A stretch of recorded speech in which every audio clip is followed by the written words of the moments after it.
টেন্ডারটা চেয়েছিল নবাব, কিন্তু আমি তাকে দেইনি। টেন্ডারটা আমি তোমাকে দিলাম। নবাব নবাব নবাব, এই নবাবের জন্য আমার কোনো উদ্দেশ্য সফল করতে পারি না। তোমার যে আমি টেন্ডারটা দিয়েছি, এটা যেন নবাব কোনোভাবেই জানতে না পারে। জানলে আমার সমস্যা হবে। আরে কিসের সমস্যা? আমরা তো সমস্যাই তৈরি করি। তাইলে ওই কথাই রইলো, বিষয়টা যেন কোনোভাবে লিক না হয়। ওটা যাক, তোমার মিষ্টি খাওয়ার দাওয়াত থাকলো। বসকে জানাতে হবে। জীবনে বহুত লোকের বহুত সমস্যা সমাধান করেছি, সেই সমস্ত সমস্যার কাছে তোর সমস্যা কিচ্ছু না। বাসায় চলে যা, বিষয়টা আমি দেখছি। বস, একটা গরম খবর আছে। কি খবর? এখানে বলা যাবে না, পাঠাই দিই। এই তুই যা, হয়ে যাবে। কি সমস্যা বল। বস, আপনি যে টেন্ডারটার কথা বলছিলেন, ওই টেন্ডারটা জামাল সেলিমকে দিয়ে দিয়েছে। আমার কুত্তা আমার বাড়ির পোষা প্রাণীর উপরেই আক্রমণ। তুই জামালকে ফোন লাগা। হ্যালো জামাল, হ্যাঁ ভাই বলেন। রাস্তা থেকে তুলে এনে তোর এই শহরের দায়িত্ব দিলাম। সবার থেকে তোকেই বেশি ভালোবাসলাম, আর তুই আমার খাবার অন্য লোককে বিলিয়ে দিলি। ভাই আমি এখন ব্যস্ত আছি, কথা বলতে পারবো না। পরে আপনার সাথে কথা বলছি।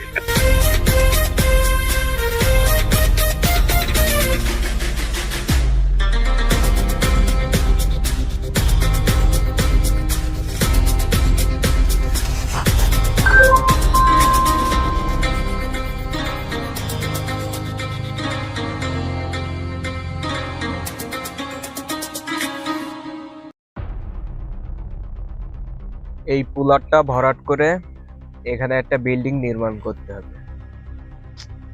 নবাব আমার মাথার মধ্যে বাড়তি টেনশন ঢুকিয়ে দিল। যাই হোক, আসলাম শিকদারকে বিষয়টা জানাতে হচ্ছে।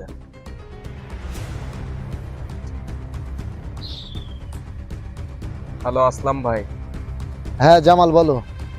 ভাই, আপনার কথা মতো আমি টেন্ডারটা খালেদ সেলিমকে দিয়েছি।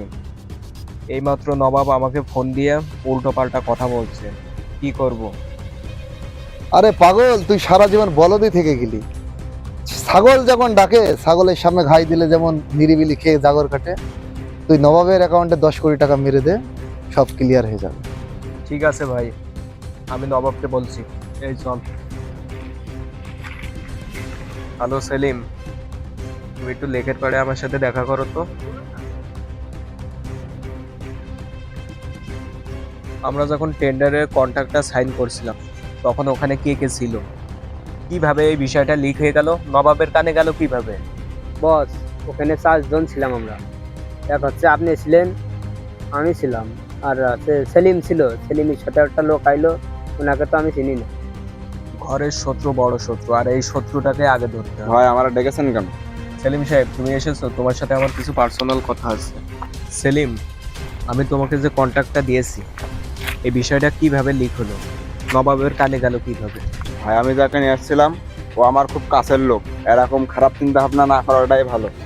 যাই হোক, আমি যে আজ এই পজিশনে এসেছি পুরোটাই নবাবের অনুদান। নবাব আমার কাছে টেন্ডারটা চেয়েছিল, কিন্তু আমি তাকে না দিয়ে তোমাকে দিয়েছি। তো এই বিষয়টা লিক হওয়ার কারণে নবাব সব জেনে গেছে।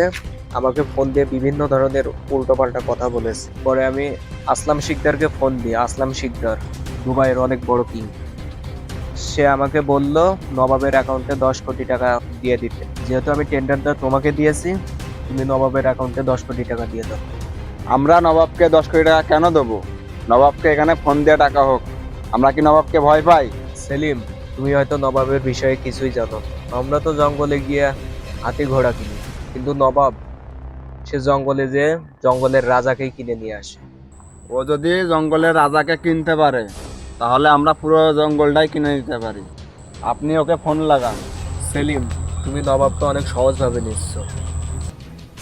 আমি নবাবের সাথে থেকেছি, নবাবের কারণে আমি এই পজিশনে এসেছি। ঠিক আছে, তোমার কথা মতো আমি নবাবকে ডাকছি।